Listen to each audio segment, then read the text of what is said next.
मैं हूं डॉक्टर फिजा खान और मैं हूं पाकिस्तान। आज मेरे लिए और मेरे मुल्क पाकिस्तान के लिए उदासी का दिन। क्यों? क्या हुई? कि जो यूएई है वो एग्जिट कर गया है पाकिस्तान के एयरपोर्ट के अंदर से। कुछ प्राइवेटाइजेशन हो रही थी और UAE is no more part of that. This is significant. UAE पहले तो इस्लामाबाद एयरपोर्ट की जो मैनेजमेंट का कॉन्ट्रैक्ट लेने जा रहा था उसको पूरी तरह से उसने छोड़ दिया है। अगर आपको पता हो कि यूएई की जो लीडरशिप है उसने विजिट किया है इंडिया का। आप किसी पाकिस्तानी से पूछें तो वो बोलेंगे देखो भाई गल्फ ने कितना हमारे पे पैसा लगाया है और भी गल्फ एकदम देखो अभी पूरी तरह से अंदर घुस रहा है। साइटिंग रीसेंट मीटिंग्स विद एमबीजेड ने जो इनके ऊपर प्रेशर डाला है फॉर इनका जो सॉवरेन फंड के अंदर जो पैसे वैसे रखे हुए हैं उसके अंदर आर्मी की बेसिकली कंपनीज के अंदर स्टेक होल्डिंग करी है कि मतलब बेसिकली बोला है कि यार आपकी पूंछ पे हम पैर रखेंगे, आप इधर से भाग नहीं सकते। एक्सपोर्ट्स के मामले के ऊपर पिछले 2 दिनों से मैं आपको बता रहा हूं, चाहे वो एप्टमा के नुमाइंदगान हो, लाहौर चैम्बर के नुमाइंदगान हो, कराची चैम्बर के नुमाइंदगान हो, उनके बड़े गहरे तहफ़्फ़ुज़ात हैं। उनका ख्याल है कि उनकी सुनवाई नहीं हो रही है। एक्सपोर्ट्स दिसंबर से लेकर अब तक डिक्लाइनिंग ट्रेंड आपको नजर आ रहा है। ट्रेडिंग कॉर्पोरेशन ऑफ पाकिस्तान का कारनामा जिसने आलमी सतह के ऊपर पाकिस्तान के तशख़्ख़ुस को बुरी तरह से मुतासर किया है। इराक को अतिया किए जाने वाले चावल गैर मियारी निकले। जो चावल भिजवाए गए वो इंसान इस्तेमाल के काबिल ही नहीं थे। तौबा तौबा। करोड़ों रुपए का नुकसान।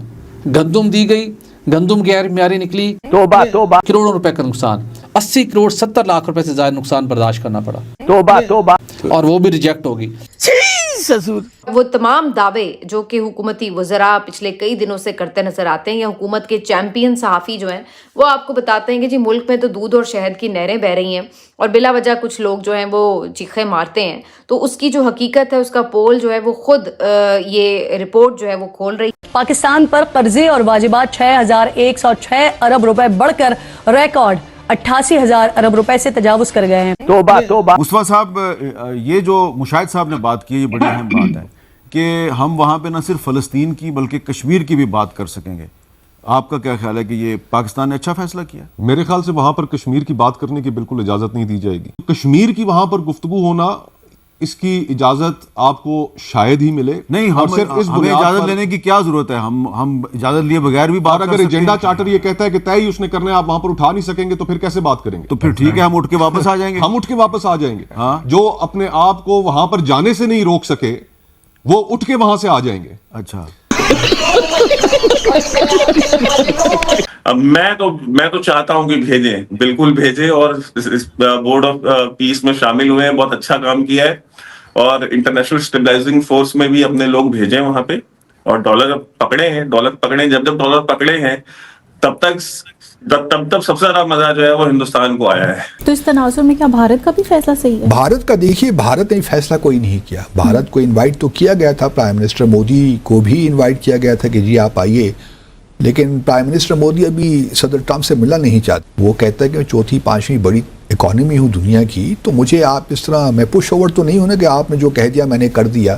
मैं पाकिस्तान तो नहीं हूँ कि इस वक्त पाकिस्तान को प्रेसिडेंट ट्रंप की खुशनुदी की ज़रूरत है तो जो प्रेसिडेंट ट्रंप कहेंगे हम करेंगे। हम एक राइजिंग पावर है हम भी। आप अपने आप को इस काबिल भी तो बनाएंगे लोगों को आपसे बात करना हो, लोग आपसे बात करना या आपके साथ काम करना चाहें।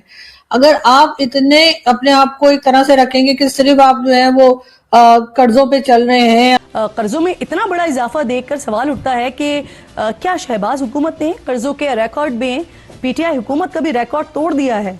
इनफैक्ट यूएई का वीजा पाकिस्तान नेशनल्स को फराहम ही नहीं हो रहा है।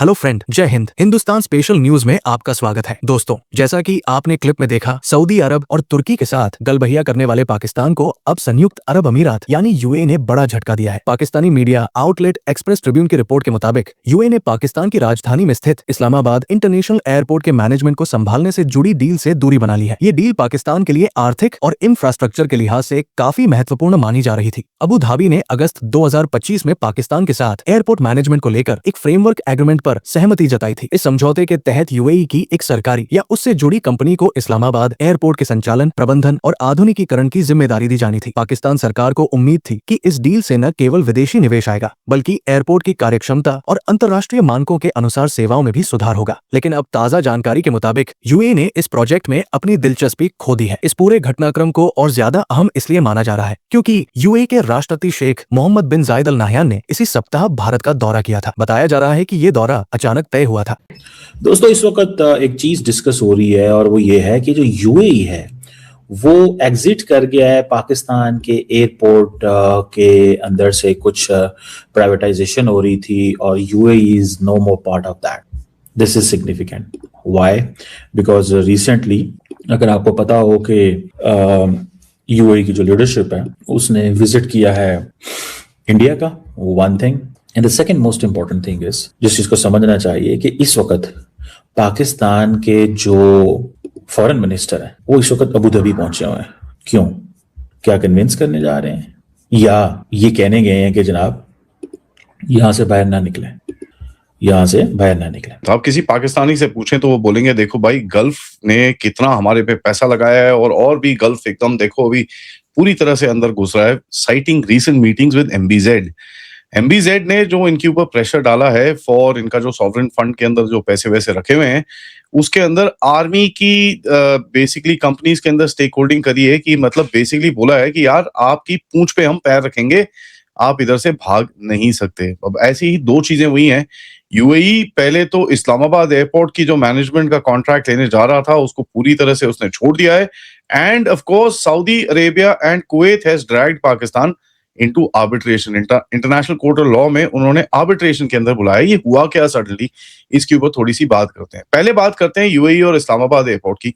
देखिए ये डील स्ट्रक्चर था गवर्नमेंट टू गवर्नमेंट आउटसोर्सिंग, जहां पर इस्लामाबाद इंटरनेशनल एयरपोर्ट की जो ऑपरेशन थी उसको UAE becomes the operating entity and जहां पर एक्सटर्नल ऑपरेटर्स और परफॉर्मेंस अपलिफ्ट की बात आती थी उसमें पाकिस्तान के पास एक सॉवरेन ओनरशिप रहेगी लेकिन जो एक्सटर्नल ऑपरेटर है वो पूरा काम करेगा। Why this particular thing died? Because UAE ने कमेटी बनाई। उन्होंने बोला जी कि अच्छा ठीक है एक काम करते हैं, ये कमेटी बनाते हैं, आप भी ये कमेटी बनाओ, दोनों बैठ के बात करेंगे करना क्या है, कैसे करना है, कैसे how this game needs to go forward. पीछे से टर्फ वॉर शुरू हो गई, प्रोक्योरमेंट, लीगल, पूरा everything was starting to break down. And as a matter of fact एक चीज बड़ी क्लियरली यूएई ने इन लोगों को बोली कि यार अगर आप एक काउंटर पार्टी नहीं बना सके अभी तक, बाय द वे जो कमेटी बनाई इन लोगों ने उसके अंदर भी कोई फॉर्मल स्ट्रक्चर नहीं था, कोई सिग्नेटरी अथॉरिटी नहीं थी, कुछ नहीं था, बस चार बंदों को खड़ा कर दिया वहां पर। तो यूएई से यार आप एक कमेटी नहीं बना सकते जो एम्पावर्ड है, आप ये क्या करोगे उसके बाद आके? तो यूएई बेसिकली वॉकड ऑफ और कल उन्होंने अनाउंस करा है कि साहब we are no more part of this particular deal. Pakistan करने की क्या कोशिश कर रहा था कि भाई कहीं ना कहीं हम थोड़ा बहुत रेवेन्यू हम अपने पास रख लेंगे, थोड़ा आपको देंगे। These are things that don't work in these kind of sort of deals, and especially Pakistan जिसके पास कोई भी negotiating power नहीं है। फॉरेन एक्सचेंज के ऊपर काफी सवाल उठते थे क्योंकि आप सबको पता है पाकिस्तान के पास डॉलर्स और फॉरेन एक्सचेंज की बहुत कमी रहती है। सो दे आर ट्राइंग टू से कि भैया फॉरेन एक्सचेंज हम पूरा रखेंगे, बाकी आप रख लो, and we will figure out something of that particular process. And जो रेगुलेटरी प्रोसेस एक बनाना था of non interference by Pakistan, उसके ऊपर पाकिस्तान कुछ भी नहीं कर पाया। नाउ यूएई ने basically it's not a loss of interest, इन लोगों ने बोला कि भाई ये तो एग्जीक्यूटिबल ही नहीं है, थैंक यू सो मच, हम चले यहाँ से, आप अपने रास्ते चलो, हम अपने रास्ते चलें। पाकिस्तान का गेम क्या रहा है अभी तक कि साहब हम लोग ना जो रिफॉर्म नहीं करेंगे, हम प्राइवेटाइज करेंगे चीजों को। तो अभी आप देखते हैं जैसे इन्होंने पीआईए बेच दी, ठीक है। So this is their logic कि हम रिफॉर्म कर नहीं सकते क्योंकि रिफॉर्म करेंगे तो हमारी आर्मी जो है वो दुखी हो जाएगी और आर्मी के हाथ में सब कुछ है, तो हम रिफॉर्म नहीं कर सकते, लेकिन हम प्राइवेटाइज करेंगे और एक नैरेटिव चलाएंगे कि भाई हमारे पास पूरी इंस्टीट्यूशनल कैपेसिटी है, सब कुछ है एकदम सेट करने के लिए, लेकिन जो एक इंस्टीट्यूशनल कैपेसिटी इनके पास ये जो बोलते हैं there is nothing to it. To a point आपको ये दिखेगा कि ये अपने सिरदर्दी बेसिकली मार्केट पे बेचना चाहते हैं। And UAE said sorry boss, we are not taking this up, thank you so much.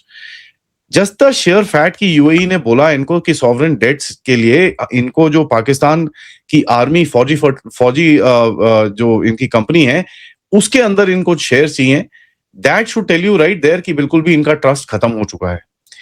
इसके बाद दूसरा चीज आया कि 32 सऊदी एंटिटीज, जिसके अंदर अल जुमैया जो मेजर इन्वेस्टर फैमिली है, और 5 कुवैती कंपनीज ने पाकिस्तान को $2 बिलियन के लिए आर्बिट्रेशन कोर्ट में ले गए हैं। इनका टोटल एक्सपोजर है 30.7%, इनडायरेक्ट स्टेक है के इलेक्ट्रिक कंपनी के अंदर, जो एक बेसिकली इलेक्ट्रिसिटी वहां पर बनाती है। ओरिजिनली ये हुआ क्या कि ऐसी कुछ चीजें काफी टाइम से पाकिस्तान में एक ही कंपनी के लिए नहीं, काफी अदर कंपनीज के लिए चल रही हैं। तो यहां पर they've chosen basically treaty grade escalation, कि भाई ट्रीटी में जिस तरह का एस्केलेटरी मैट्रिक्स लिखा है उसकी तरफ हम लोग यहां पर ले जाएंगे, and so they've taken them to court. एक इंसिडेंट और हुआ था ऐसे ही, ठीक है, एक इंसिडेंट हुआ था शंघाई इलेक्ट्रिक के साथ। 2016 में इन्होंने एक एग्रीमेंट साइन किया था 66.4% कंट्रोलिंग स्टेक अपनी एक इलेक्ट्रिकल कंपनी का, to sell it to Shanghai Electric Power for about $1.8 billion. Initially फटाफट रेगुलेटरी एक्सेप्टेंस दे दिया, सब कुछ कर दिया इन लोगों ने, लेकिन उसके बाद इंटरप्रिटेशंस के अंदर they kept arguing with the Chinese, ऊपर नीचे ऊपर नीचे ऊपर नीचे ऊपर नीचे, and this whole deal was basically hanging for close to 8+ years. उसके बाद चाइना ने बोला भैया मैं चला यहां से, I am going. इसी का एग्जाम्पल ले रहे हैं Saudi and Kuwaiti companies, they are saying कि भैया ये जिस तरह से आपने उनके साथ करा, आप तो ये हमारे साथ भी कर रहे हो। So they have basically walked out. Now this comes at the back of the Islamic NATO, Saudi Arabia, Pakistan defence alliance, and ये इतना जो चीजें ये जो चल रही हैं इसके अंदर उसकी पूरी गेम बाहर निकली। मैंने थोड़ी डिगिंग करी तो पता चला कि इनकी एक रेगुलेटरी अथॉरिटी है जिन्होंने एक टैरिफ लगाया, जिसमें ये पर्टिकुलर जो कंपनी है के इलेक्ट्रिक, इसके ऊपर एडिशनल एक कॉस्ट पाकिस्तानी गवर्नमेंट ने लगाया of Pakistan rupees $85 billion a year. ये कॉन्ट्रैक्ट और बेसिक फ्रेमवर्क साइन होने के बाद लगाया। तो ये बोला यार ऐसे थोड़ी हो सकता है साहब, we can't work like this, और ये बेवकूफी है, we will not accept this. तो इनको उठा के they have taken them to court. ये बड़ा एक इंटरेस्टिंग सा चीज है कि अगर आप दोनों को देखेंगे, यूएई ने बोला भैया हम चले यहां से, thank you so much, bye bye, see you, good bye, good luck. Saudi Kuwaitis ने इनको लीगल पनिशमेंट देने की शुरू करी। ऑब्वियसली इनकी थोड़ी अभी जरूरत है। तो अब देखें इसको थोड़ा सा, अगर आप if you look at it from that so called favourite defence pact और ये सब चीजें के बारे में थोड़ी बात करें, तो अगर आप देखेंगे इन्होंने एमओयू तो साइन कर दिया, अभी तो बात कर रहे हैं कि भैया हम JF-17 जंग फाइटर 17 ब्लंटर भी सऊदी अरेबिया को बेच रहे हैं। है कुछ नहीं है, एक एमओयू है, एक जॉइंट स्टेटमेंट्स हैं, 2-4 फोटोग्राफ्स हैं और कुछ नहीं है। पॉइंट बड़ा सिंपल है, सऊदी अरेबिया को पाकिस्तान अपने ट्रूप्स बेचेगा और वहां पर काम करने देगा। इसके अंदर कोई डिफेंस पैक्ट और डिफेंस एग्रीमेंट और म्यूचुअल डिफेंस एग्रीमेंट नाम की कोई चीज नहीं है। खैर ये लोग तो ऑलरेडी इस्लामिक नेटो में भी आने की कोशिश कर रहे हैं और ये पूरा एक पैक्ट बनने की कोशिश कर रहा है। That doesn't mean that साउदीज will not kick Pakistanis S, and sorry for the word, this is exactly what they gonna do. वो उनको पिछवाड़े पे अच्छे से लात मार के रखेंगे ताकि पाकिस्तानियों के ऊपर प्रेशर बना रहे, और सबसे ज्यादा अपना जो सऊदी अरेबिया को चीजें चाहिए। और ऑफ कोर्स आपको ये दिखेगा कि कुछ टर्किश कंपनीज भी ये करना शुरू करेंगी पाकिस्तान के साथ वेरी वेरी सून।